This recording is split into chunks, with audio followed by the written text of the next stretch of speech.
இந்த அனகாபுத்தூரில் தெரியும், இந்த நீங்கள் பார்த்துருக்கிறீங்க, அந்த வீடுகளை, மக்களுடைய வாழ்விடங்களை இடிக்கிறத நீங்கள் பார்க்குறீங்க. இந்த பிரச்சனை இப்போ இல்லை, இது ஏற்கனவே முன்னாடி இருந்து வந்ததா. அப்போ இதே இடத்துல நின்று தான் நாங்கள் போராடி அதை தடுத்தோம், கொஞ்ச நாள் தடுத்து வச்சோம். இப்போ திருப்பி அதே பிரச்சனை. இந்த பல்லாவரத்தில், இந்த அனகாபுத்தூரில் மட்டும் இல்லை, சென்னைக்குள்ள பல இடங்களில் நம்ம மக்களின் வாழ்விடங்களை ஆக்கிரமிப்புங்கிற பேரில் இடித்து அப்புறப்படுதுன்னு உங்களுக்கு தெரியும். இந்த கூவாத்து கரை ஓரத்தில் இருந்த ஆதி தமிழ் குடிகள் எல்லாரையும் அப்புறப்படுத்தி செம்மஞ்சேரி, கல்லுக்குட்டை, கண்ணகி நகர், பெரும்பாக்கம் இதுக்கு தள்ளிட்டாங்க. புறநகர்களுக்கு அப்பால் தள்ளிட்டாங்க. இப்போ இது இப்போ இங்கே நடக்குது. அவங்க சொல்கிறதே இது நீர்நிலை பகுதியை இதை ஆக்கிரமிச்சிட்டாங்கன்னு சொல்கிறாங்க. ஒரே ஒரு அடிப்படை கேள்வி தான் அது, நம்ம கேட்குற சாதாரணமாக அந்த மக்களும் கேட்குறாங்க.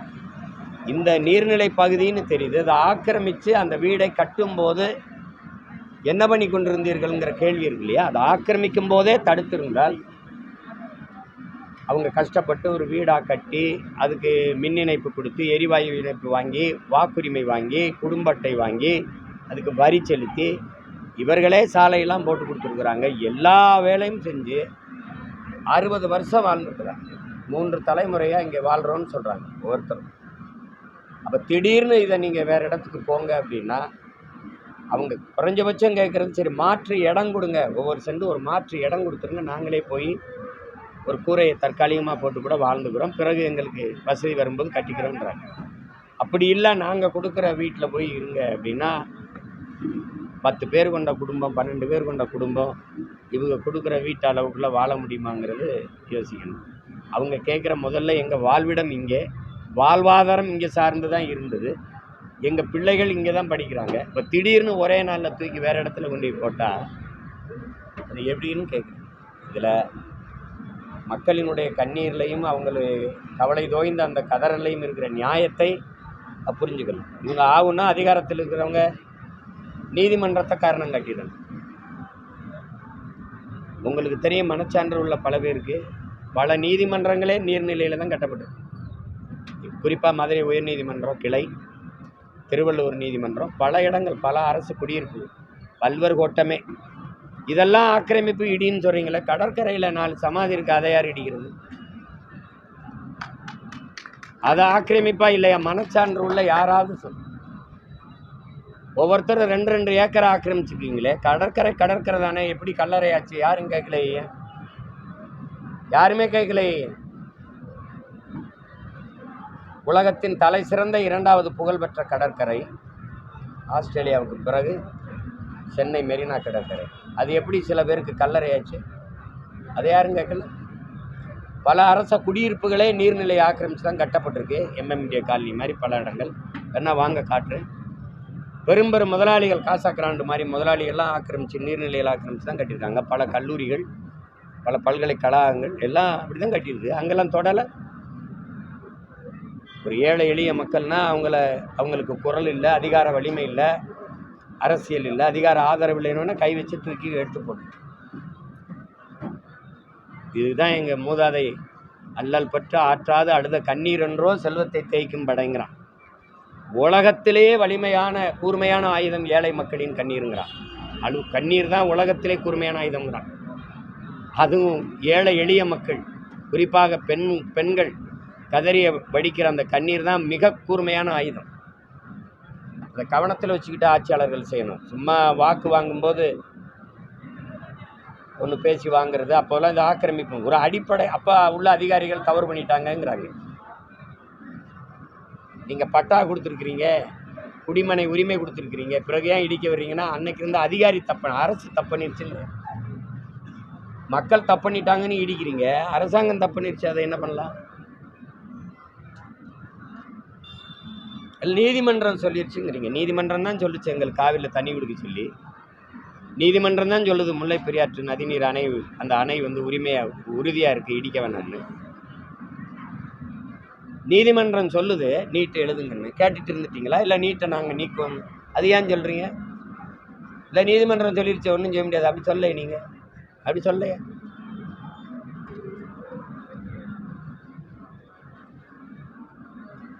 கொடுமை இதெல்லாம். இந்த இடத்த என்ன பண்ணுவீங்கன்னு கேட்டால் அதுக்கு பதில் இல்லை. பூங்கா அமைக்க போகிறோம், நடைபயிற்சி போகிறதுக்கு வந்து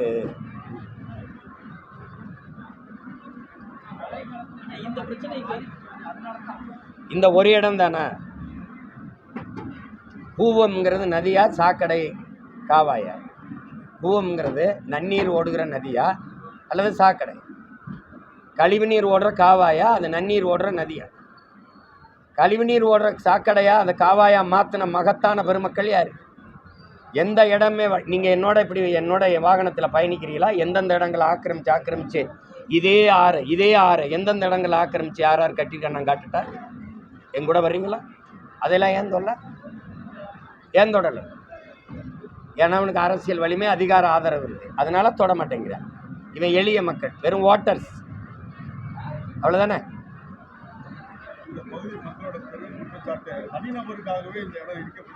அதில் சந்தேகம் இல்லையே. நீங்கள் பல இடங்களில் அங்கே இடித்த போது நான் போய் போராடினேன். அது ஒரு முதலாளி அவர் கட்டியிருக்கிற குடியிருப்புகளுக்கு முகப்பை தடுக்குதுன்னு தான் இடித்தாங்க.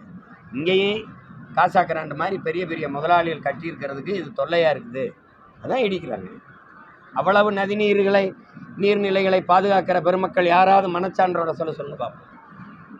நீ அவ்வளோ பெரிய அப்பாடாக்கர், நீ பெரிய நீர்நிலையை பாதுகாக்கிற வெங்காயம் எதுக்கே பள்ளிக்கரணை ஏரியை குப்பை கொடுத்துருந்த? எதுக்கு முன்ன இயற்கையின் அரும்பெரும் கொடை பள்ளிக்கரணை ஏரி, கடல் நீர்மட்ட அளவுக்கு உலகத்தில் எந்த இடத்துல அப்படி அமையாது. அப்படி ஒரு சதுப்பு நிலை ஏரி. உலகில் பல்வேறு நாடுகளிலிருந்து பறவைகள் பறந்து வந்து தங்கி முட்டையிட்டு குஞ்சு பறித்து பறந்து போன ஒரு வாழ்விடத்தை பள்ளிக்கரணை ஏரியை குப்பமேடாக்குனவே யாரு? எந்த கொம்பன்னு சரி செய்ய முடியாது. இன்னி அந்த பள்ளிக்கரணை ஏரியை குப்பையை கொட்டி ஆக்கிரமிச்சது யார்? யார்கிட்ட பதில் இருக்கு? இது ஆக்கிரமிப்பு பேசுகிற பெருமக்கள் இந்த நீதிமன்றம் அதுக்கு ஒரு உத்தரவு தருமா? எப்படி இந்த நீர்நிலை எப்படி நீ ஆதரிச்ச? ஏரியை நீ எப்படி மூண? குப்பையை போட்டு மூடி தள்ளிட்ட. நீங்க நீர்நிலையை பத்தி பேசிட்டு இருக்கிறீங்க. பாதுகாக்கிற பெருமக்கள் நீங்களாம் நீர்நிலையை நாங்கள் அப்படி பாதுகாக்கிறோம் அப்படின்னு. வள்ளுவர் கோட்டம் எதில் கட்டிருக்கு? நீரின்றி அமையாது உலகுன்னு பாடினவன் கோட்டம் எதில் கட்டிருக்கு? அந்த பகுதிக்கு பேர் என்ன? லேக் ஏரியா. லேக் எங்கன்னு கேளு, அங்கிட்டு போறியாம்பான். ஏரியை தூத்து குடியிருப்பை கட்டிட்டு பேரு லேக் ஏரியா, ஏரி பகுதின்னு வச்சுட்டு போயிட்டேன். செஞ்ச பெருமக்கள் யாரு? அதுக்கு ஒரு உத்தரவு வாங்கி இடிச்சிருமா? இங்கே வாழ்கிற எல்லாரையும் வெட்டிடுமா? நேர்மையான ஆட்சியாளன் ஒரு நீதிமான் இதுவரை செய்த தவறு சரி, அது அரசு தவறு இருக்குது. அன்னைக்கு இருந்த அதிகாரி ஆக்கிரமிக்கும் போது இருந்துட்டு, அன்னைக்கு இருந்த அதிகாரம், அன்னைக்கு இருந்த கவுன்சிலர், அன்னைக்கு இருந்த மாவட்ட ஆட்சியர், அன்னைக்கு இருந்த வட்டாட்சியர், மாவட்ட ஆட்சியர், அன்னைக்கு இருந்த அமைச்சர் பெருமைகள் எல்லாம் விட்ட வாங்கி தின்ட்டு இனிமேல் இருக்கிற நீர்நிலைகளை பாதுகாக்கணும். அதுக்கு ஆக்கிரமிக்க விடக்கூடாது. அப்படிதான் நீ நடவடிக்கை எடுக்கணும். அதை விட்டுவிட்டு 60 வருஷம் வாழ்ந்தவனை இடித்து வெளில போடான்னா இனிமேல் எங்கேயும் ஆக்கிரமிக்க மாட்டீங்க. ஆக்கிரமிப்புகளை தடுத்துட்டீங்க. நீங்கள் நான் ஒரு பட்டியல் வெளியிடுறேன். எத்தனை பல்கலைக்கழகங்கள், எத்தனை கல்லூரிகள் நீர்நிலையில் ஆக்கிரமித்து விரிவாக்கம் செய்யப்பட்டிருக்குன்னு. இடிச்சிருவீங்களா? இடிப்பீங்களா? பார்ப்போம். இது குரல் இல்லை, அவனுக்கு நாதி இல்லை, வெவ்வேறு வாக்காளன் ஆயிட்டான். அவனுடைய கண்ணீருக்கோ கவலைக்கோ கதறலுக்கோ இங்கே மதிப்பு இல்லை. அது கேட்கறதுக்கு காதுகளும் இல்லை, பார்க்கறதுக்கு கண்களும் இல்லை. அது ஒன்றும் பேசி என்ன இருக்கு?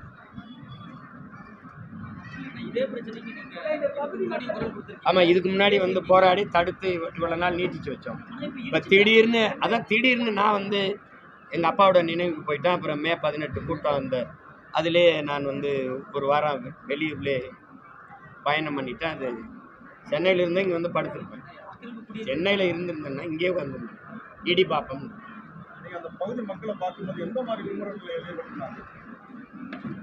கதறல் தான். அவங்க ஒரு அம்மா சொல்கிறாங்க, 60 வருஷமாக இருக்கேன் ஐயா, 3 தலைமுறை.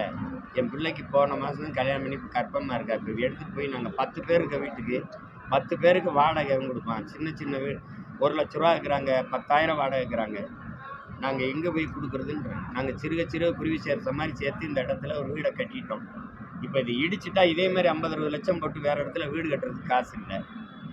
இப்போ 10 பேர் இருக்கிற வீடை 10 பேர் இருக்கிற ஒரு குடும்பத்தில் இத்தனையோண்டு ஒரு இடத்துல போய் படுத்துக்கன்னு சொன்னால் இது சிறையை விட கொடுமையாக இருக்கா இல்லையா?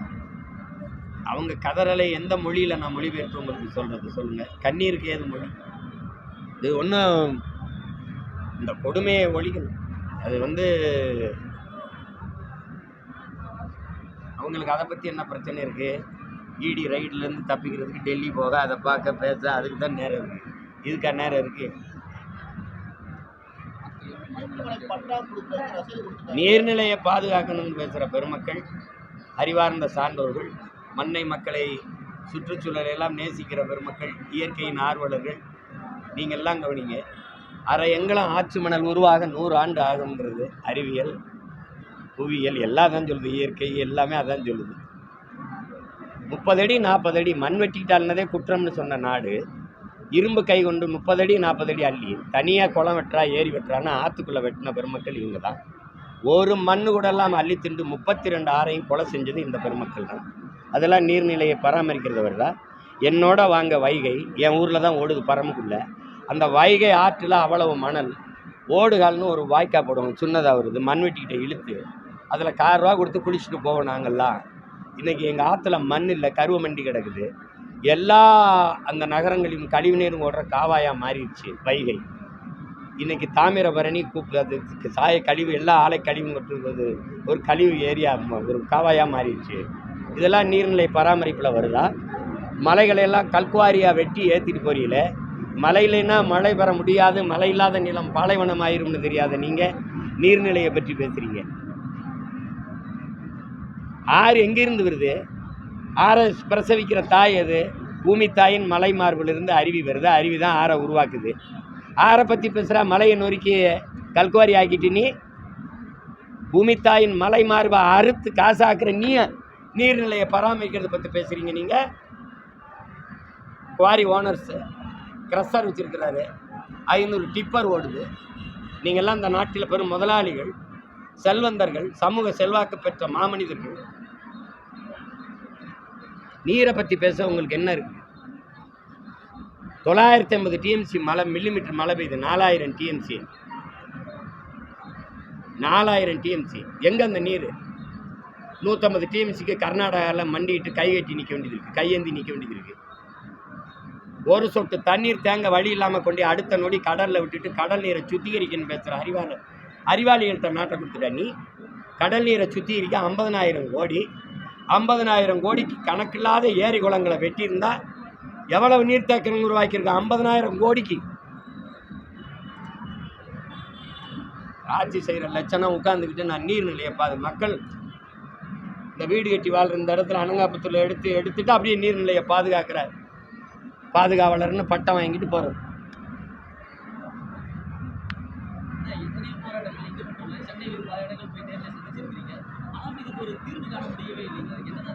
தீர்வு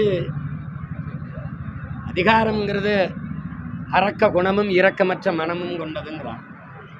அதிகாரத்துக்கு எப்போதும் கண் இருக்குது, அதில் கண்ணீர் இல்லை. அதுகள் காதுகளே கிடையாதுங்கிறான். அதிகாரத்தில் இருக்கிறவனுக்கு காதே கிடையாதுடா, கண் இருக்குடா, அது பார்க்கும், ஆனால் கண்ணீர் வராதுறாங்க. அது நீண்ட கால்களும் அகல வாயும் தாண்டா இருக்குது. அந்த நீண்ட கால்களை வச்சு போராடுகிற அந்த மக்களை மிதித்து நசுக்கும், அகல வாயை வச்சு பேசி நியாயப்படுத்தும். இதுதான் அதிகாரம். இந்த கொடுமையான இந்த அதிகாரங்களை ஒழிக்காது என் மக்களுக்கு நிம்மதியான வாழ்வும் கிடையாது, ஒன்றும் கிடையாது.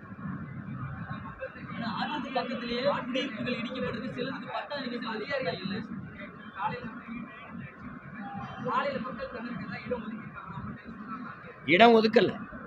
அவர் சொல்றாரு இந்த பகுதியில் அப்படி ஒதுக்குற அளவுக்கு அவங்க கேட்குற ஒவ்வொரு சென்ட் இடம் இல்லைன்றார். ஆனால் நாங்கள் ஒரு குடியிருப்பு மாமல்ல இந்த மலைமலை நகரில், மறைமலை நகரில் தைலாபுரங்கிற ஒரு பகுதியில் கொடுத்துட்டோம். அது தென்னரசன் எங்கால் சொல்கிறாரு, அது 100 இது இருக்கும், ஒரு 2 பேர், ஒருத்தர் 2 பேர் கால் நீட்டி படுக்கிறது கடினம்ங்க. அதில் 10 பேர் 12 பேர் இருக்கிற குடும்பங்கள் எப்படி போய் வாழ முடியும்?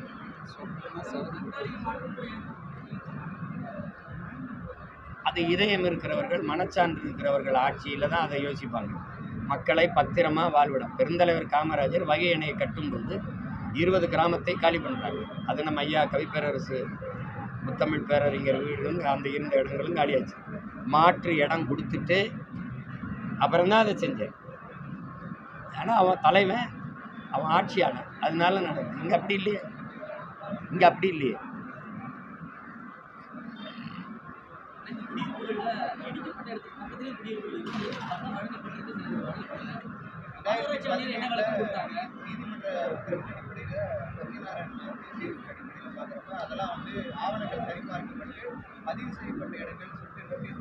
இல்லை, இப்போ நீங்கள் இப்போ இது ஒரு சீரமைக்கிறீங்க. இந்த வீடு ஆக்கிரமிப்பு, இந்த வீடு பட்டா இருந்தால் ஆக்கிரமிப்பு இல்லைங்கிறத நீங்கள் ஏற்கிறீங்களா? என்னன்னு சொல்கிறது, அந்த நீர்நிலை, அந்த நதி, அந்த ஆறு ஓடுற, அந்த தண்ணி ஓடுற கரையில் இப்படி வீடை கட்டிட்டாங்க, மொத்தமாக இது ஆக்கிரமிப்பு. இது குடிமனை பட்டா, குடி உரிமை கொடுக்கப்பட்டிருக்கு, இது குடிமனை உரிமை கொடுக்கப்படலை, பக்கத்து வீடு. இதை இடித்து இதை வைக்கிறது, இது எப்படி ஆக்கிரமிப்பு அப்புறப்படுத்துறதா வருது? எப்படி வருது? அப்போ இங்கே இப்போ இது பட்டா வழங்கப்படாதது குற்றமா, இல்லை இதுக்கு பட்டா வழங்கினது குற்றமா?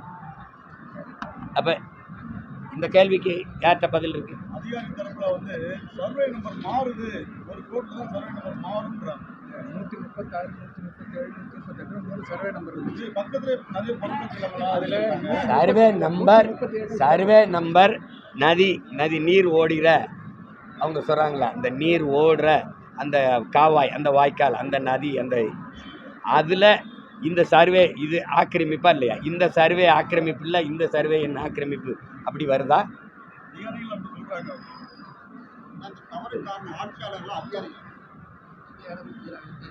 ஆட்சியாளர்கள். இப்போ நீங்கள் அதிகாரிங்கிறவர் யாரு கீழே வேலை செய்கிறார்? இப்போ காவல்துறை இப்போ கடுமையாக நடக்குது, யாரோட உத்தரவில் நடக்குது? காவல்துறை யாரு கீழே இருக்கு? அதையே நீங்கள் அன்னை எவ்வளோ சத்தமாக பேசுகிறீங்க, நீங்கள் சத்தமாக சொல்ல மாட்டேங்கிறீங்க. முதல்வர் இப்போ எங்கே இருக்காரு? அவுட் ஆஃப் கண்ட்ரோல்னாரு, இப்போ அண்டர் கண்ட்ரோலில் இருக்காரு. இதெல்லாம் இது பேச்சு சில ஆழ்ந்த என்ன சொல்கிறது, தாங்க முடியாத வலி வேதனையும் என்ன செய்யறது, சிரித்து ஆற்றிக்கிற வேண்டியதுதான். அந்த நிதி மொத்த நிதி இங்கே இருக்கிறதுனால, அதனால் அதை தவிர்க்க முடியாமல் போக வேண்டியதாகிடுச்சு. அவர் தேவைன்னா ஐயா துரைமுருகன் போகிறாரு, தேவைன்னா நம்ம தம்பி செந்தில் பாலாஜி போகிறாங்க, இப்போ தேவைன்னா ஐயா போயிருக்காங்க. இப்போ நீங்கள் ஈடி ரைடு நீங்கள்லாம் இருக்கீங்க, நம்ம ஒரு பேசி ஒரு முடிவு வரலாம். இந்த சோதனை, இன்கம் டேக்ஸ், வருமான வரி சோதனை, இந்த அமலாக்கத்துறை சோதனை உள்ளே போகிறது நமக்கு தெரியுது. ஆனால் உள்ள வெளியில் போகிறது எப்போ அந்த சோதனை முடிஞ்சதுன்னு யாருக்காவது தெரியுதா? தெரியாது. அங்கே சோதிச்சியா அதில் என்ன எடுத்த? அவர் முறைகேடாக இவ்வளோ பணம் வச்சுருந்தார், இவ்வளோ நகை வச்சுருந்தார், இவ்வளோ சொத்து சேர்த்து ஆவணங்கள் இருக்குது. ஏன் மக்கள் காசில் சம்பளம் வாங்குற நீ மக்கள்கிட்ட சொல்ல மாட்டேங்கிற?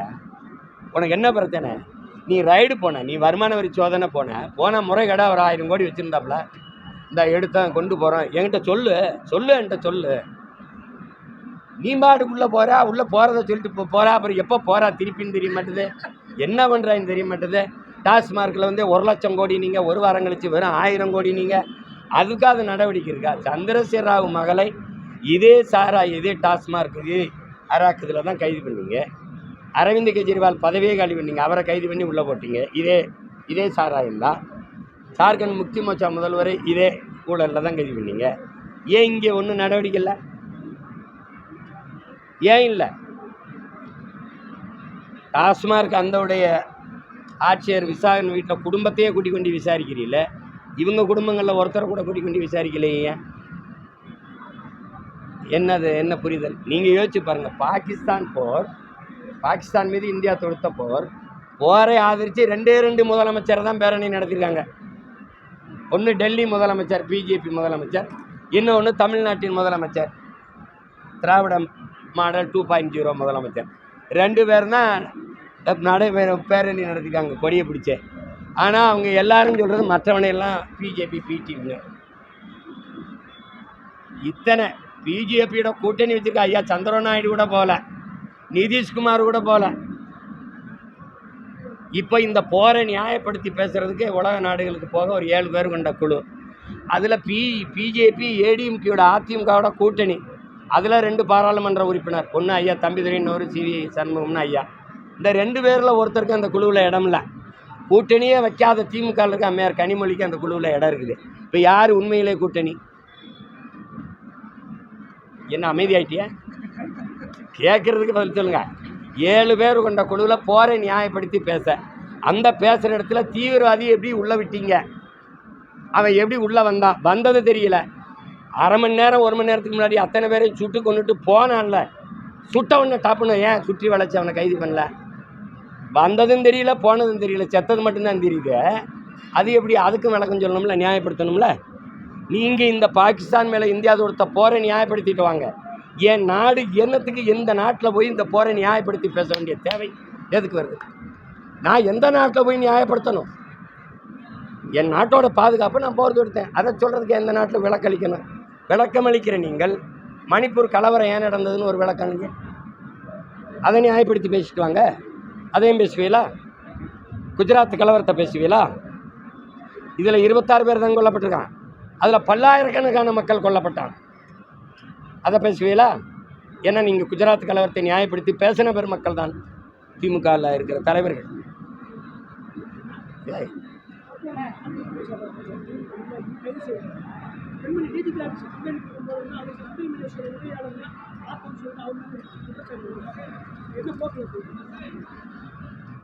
இப்போ இந்த அதிகாரம் போய் இன்னொரு அதிகாரம் வரும்போது அதுக்கு நடவடிக்கை அப்படிதானே இருக்குது. பொள்ளாச்சி பாலியல் குற்றத்துக்கு அப்படிதான் நடந்தது. என்ன நடவடிக்கை இருந்தது?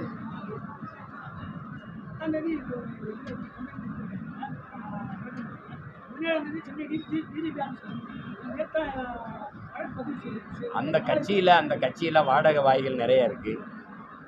அவங்கெல்லாம் இப்போ என்ன பேசுகிறாங்க? பெண்ணியவாதிகள் பெருமக்கள் இருக்கிறாங்க. எனக்கு எதிராக போராட மனு கொடுக்க மகளிர் ஆணையத்துக்கெல்லாம் போன பெருமக்கள்லாம் இருக்கிறாங்க. அவங்கெல்லாம் இப்போ என்ன பண்ணாங்க? இவங்களையெல்லாம் பெண்கள் கணக்கிலே சேர்க்கலையா? அவங்க கட்சிக்காரன் செஞ்சுட்டான்னா அது தர்மம், அது நியாயம், அது பிரச்சனை கிடையாது. மற்றவன் பேசுனா அது பெரிய பிரச்சனை. நடவடிக்கை எடுத்துருந்தா சொல்லுங்கள். எடுத்துருக்காங்களா? எடுத்துருக்காங்களா?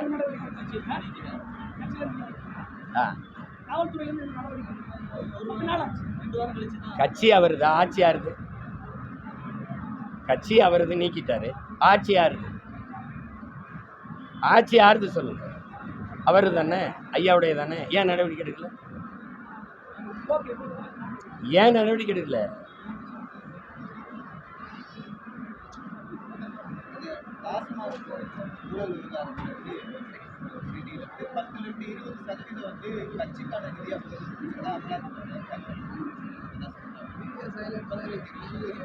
கட்சியே சாராய வித்த காசு, போதைப் பொருள் வித்த காசுல தான் நடக்குது.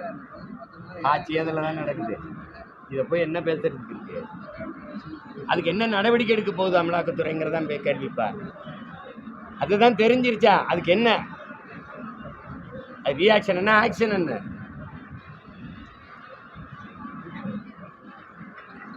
நல்லது, இடிங்க. ஒரு நாள் இதே மாதிரி எல்லாத்தையும் சாம்ராஜ்யத்தை தரமட்டமாக்குறேன் பாருங்க.